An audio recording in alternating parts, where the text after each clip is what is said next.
মহাপ্রভুর পদকর্তা কীর্তনিয়া যারা গৌরহরিকে বাদ দিয়ে অন্য দেবদেবীর পুজো করে গৌরহরির প্রাধান্যতা দিচ্ছে না, তাদের উদ্দেশ্যে কি বলছে শুনুন।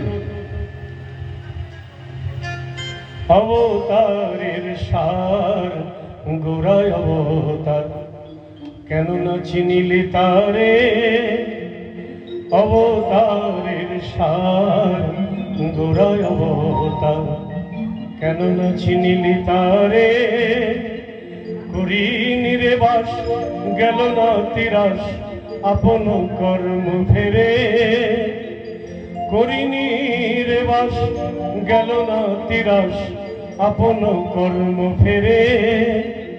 ইক্ষুদণ্ড বলি কাঠ যে চষিলি, কেমনে লাগিবে মিঠে? ইক্ষুদণ্ড বলি কাঠ যে চষিলি, কেমনে লাগিবে মিঠে? শুনলেন কি বলেছে? অবতারের সার গৌর অবতার, কেন না চিনিলি তারে? করি নিরেবাস, গেল না তিরাস, আপন কর্ম ফেরে।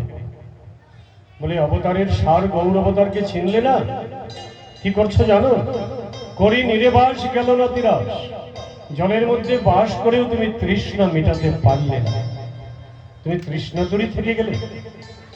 ভগবান তোমার তৃষ্ণা মেটানোর জন্য তোমাকে জলে বাস দিয়েছে, আর তুমি তৃষ্ণা মেটাতে পারলে না। করি নিরেবাস, গেল না তিরাস, আপন কর্ম ফেরে। তাতে তুমি কি করছো জানো? ইক্ষুদণ্ড বলি কাঠ যে চষিলি, কেমনে লাগিবে মিঠে।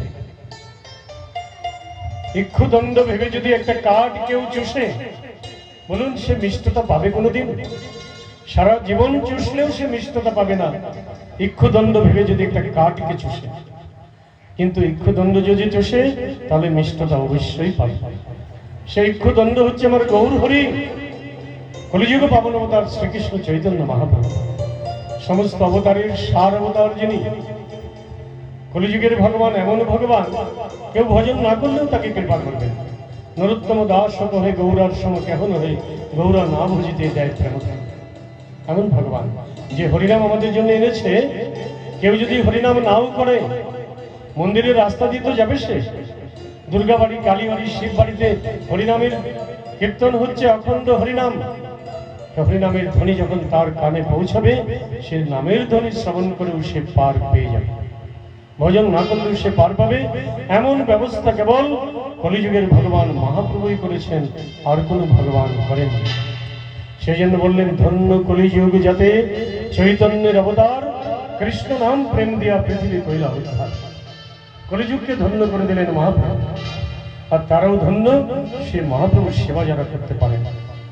মহাপ্রভু এমন ভগবান, শুধু মানুষকে কৃপা করেননি, পশু পাখিকেও কৃপা করেছেন। শ্রী চৈতন্য চরিতামৃত তার প্রমাণ। মহাপ্রভু যখন বৃন্দাবনে যাচ্ছিলেন ঝাড়খণ্ডের পথে, সেখানে বন্য প্রাণীরাও, হিংস্র জন্তুরাও বাহু তুলে হরিবোল হরিবোল বলেছিলেন।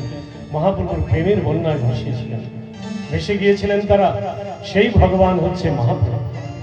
তাই লুচন্দার বললেন, পশু পাখি জুড়ে পাষাণ বিদরে, শুনি যার গুণগাথা, শুনি যার গুণগাথা,